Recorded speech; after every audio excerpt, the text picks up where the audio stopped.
গণ অধিকার পরিষদের 24 সালের যে আর্থিক বিবরণী, সেখানে আমাদের প্রারম্ভিক জেল ছিল 5,000 টাকা।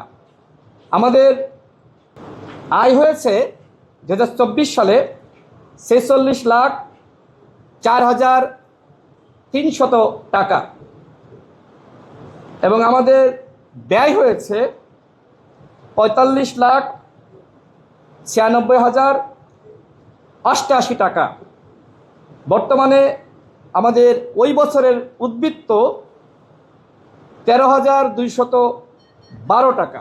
একটা সিএ ফার্মের মাধ্যমে আমরা এটা প্রস্তুত করে মাননীয় প্রধান নির্বাচন কমিশনারের হাতে তুলে দিয়েছি। আমরা সর্বশেষ যেটি বলতে চাই, দেখেন, এই যে গণ অভ্যুত্থান, 2,000 মানুষ শহীদ হয়েছে, 30,000 আহত যোদ্ধা। এই গণ অভ্যুত্থান আমাদেরকে নতুন বাংলাদেশ গঠনের পথে স্বপ্ন দেখাচ্ছে। বান্ডেল থাকলে প্রতি সেনমানিতে টাকা বাঁচবে। বিকাশ সেনমানি বান্ডেল কিনে জিতুন প্রতি লেনদেনে।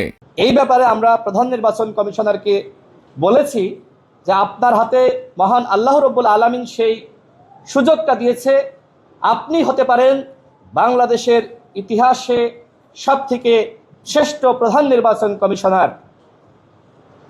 এবং আমরা তার কর্মযোগ্য ইতিমধ্যে দেখেছি যে তিনি সেইভাবেই কাজ করছেন। তার চাকরি জীবনে তিনি একজন দুর্নীতিমুক্ত মানুষ ছিলেন। ঠিক একইভাবে আমাদের এই কথার প্রেক্ষিতে তিনি বলেছেন যে আমার জন্য দোয়া করেন, আমি তো আমার কাজ করে যাচ্ছি, কিন্তু নির্বাচন তো আমি একা করব না। রাজনৈতিক দলগুলো যদি আমাকে সহযোগিতা করে এবং প্রশাসন, পুলিশ, সেনাবাহিনী সহ গণ অভ্যুত্থানে যারা ভূমিকা রেখেছে সমস্ত স্টেক হোল্ডার যদি আমাকে সহযোগিতা করে, ইনশাল্লাহ আপনারা যে প্রত্যাশা করছেন সেই প্রত্যাশা আমি পূরণ করতে পারবো।